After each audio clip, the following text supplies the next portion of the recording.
ओम श्री साई भक्त मंडळ पनवेल यांच्या वतीने आयोजित श्री साई भंडारा आणि महाप्रसाद कार्यक्रम गुरुवारी मोठ्या भक्तिभावात आणि उत्साहात पार पडला।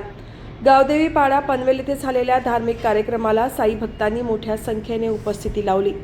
या कार्यक्रमास आमदार प्रशांत ठाकूर आणि भाजपचे जिल्हाध्यक्ष अविनाश कोळी यांच्यासह अनेक मान्यवर उपस्थित होते।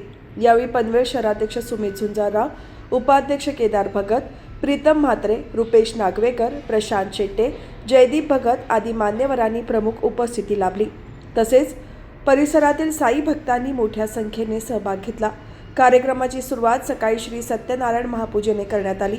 सायंकाळी श्री साई पालखी परिक्रमा भक्तिमय वातावरणात पार पडली। त्यानंतर सायंकाळी उशिरापर्यंत सुरू असलेल्या श्री साई भंडारामध्ये भाविकांनी महाप्रसादाचा लाभ घेतला। कार्यक्रमाचे आयोजन ओम श्री साई भक्त मंडळ पनवेल यांनी अत्यंत शिस्तबद्ध आणि नियोजनबद्ध पद्धतीने केले होते।